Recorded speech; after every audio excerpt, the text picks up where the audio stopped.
जब पत्नी मिली अपने पति की दो बेटियों से। ज्योति और दीपक की अरेंज मैरिज हुई थी। शादी को कुछ ही दिन हुए थे। घर में दीपक के साथ उसकी माँ भी रहती थी। ज्योति ने नोटिस किया था कि उसकी सास निर्मला हाथों में चूड़ियां पहनती है और किसी भी तरीके से वह विधवा नहीं लगती थी। ज्योति को यह बात थोड़ी अजीब लगी। ज्योति को समझ नहीं आ रहा था कि उसके ससुर जीवित भी हैं या नहीं, और ना ही कभी दीपक ने अपने पापा की कोई बात की थी। अपनी सास को देखकर ज्योति के मन में कई बार सवाल उठते थे कि वह उनसे अपने ससुर के बारे में जब भी पूछती तो निर्मला कभी कोई जवाब नहीं देती थी। दीपक और ज्योति का रिश्ता अच्छा चल रहा था, लेकिन धीरे धीरे ज्योति ने काफ़ी कुछ नोटिस किया। वह देखती थी कि दीपक का ऑफिस टाइम सुबह 9 बजे से शाम 5 बजे का था, लेकिन दीपक को घर आते आते रात के 8 या 9 बज जाते थे। ज्योति कई बार दीपक से पूछती कि वह इतना लेट घर क्यों आता है, तो दीपक हर बार यही कहता कि ऑफिस में एक्स्ट्रा टाइम देना होता है या कई बार कुछ फ्रेंड्स को टाइम देना होता है, और ज्योति हर बार मान लेती थी।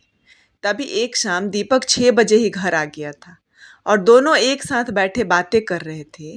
तभी दीपक का फ़ोन बजा। बात करते करते अचानक से दीपक का कान स्क्रीन से टच हुआ और फ़ोन का स्पीकर ऑन हो गया, जिसमें से दो छोटी लड़कियों की आवाज़ आई कि पापा आप कब आएंगे, जल्दी बताओ कब आओगे, आज आए क्यों नहीं। यह सुनकर ज्योति के होश उड़ गए और वह जोर जोर से रोने लगी।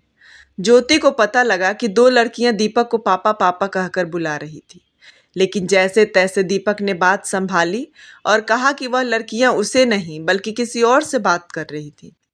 फ़ोन स्पीकर पर था और बैकग्राउंड में लड़कियों की आवाज़ आ रही थी। आखिर दीपक ने अपनी बातों में लेकर ज्योति को यकीन दिलवा दिया, लेकिन अब तो ज्योति के दिमाग में शक की आग भड़क गई थी। वह एक बार तो दीपक की बात मान गई थी, लेकिन अंदर से वह जानती थी कि कुछ बहुत गड़बड़ है, जो उसने अब दीपक पर और ज़्यादा नज़र रखनी शुरू कर दी।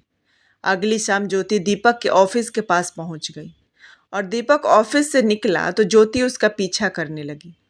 उसने देखा कि दीपक एक घर में गया है और दरवाज़ा किसी लड़की ने खोला है और वहां अंदर दो छोटी लड़कियां भी हैं। ज्योति के पैरों तले जमीन खिसक गई। उसे जो शक था अब वह सच बनकर उसके सामने खड़ा था और अब साफ दिखाई दे रहा था। ज्योति ने इन सब की वीडियो रिकॉर्डिंग भी कर ली थी और वह गुस्से में उस घर की तरफ गई और जोर से दरवाज़ा खटखटाया। जैसे ही उस लड़की ने दरवाज़ा खोला, अंदर दीपक बैठा था, उन लड़कियों के साथ खेल रहा था। दीपक की भी आंखें फटी की फटी रह गई।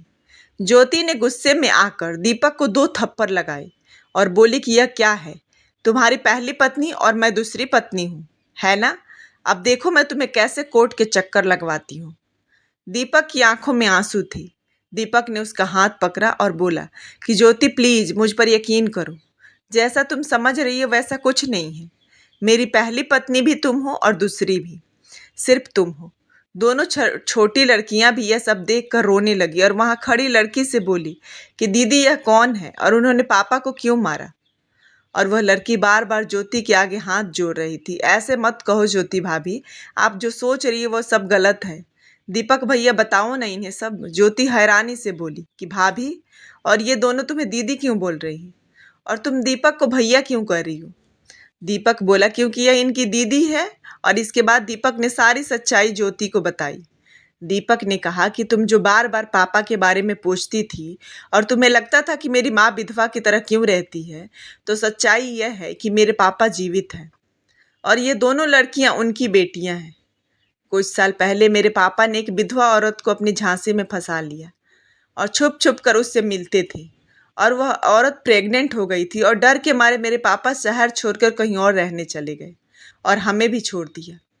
सबको यह बात पता लग गई थी। उस औरत की यह दो जुर्मा लड़कियां पैदा हुई और जन्म देते ही उस औरत की मौत हो गई थी। लेकिन इन बच्चों की क्या गलती थी? मैं इन्हें लावारिस कैसे छोड़ देता?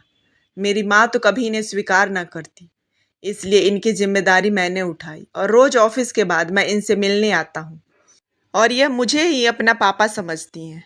और जिस लड़की को तुम मेरी पत्नी कह रही हो वो मेरी बहन जैसी है और ये उसी औरत की पहली बेटी भी है। जब उसके पति जीवित थे तब से ये मुझे राखी बांधती आ रही है। तभी दीपक ज्योति को फ़ोन में फ़ोटो दिखाता है जिसमें वो लड़की दीपक को भी राखी बांध रही थी। सारी सच्चाई सुनकर ज्योति बहुत ही हैरान होती है और शर्मिंदा भी, और उसे पता लगता है कि वह दीपक की पहली और दूसरी पत्नी खुद ही है। वह उस लड़की से भी माफ़ी मांगती है और उन दोनों छोटी लड़कियों को गले से लगाती है, और अब ज्योति भी दीपक के साथ उनसे मिलने आती थी।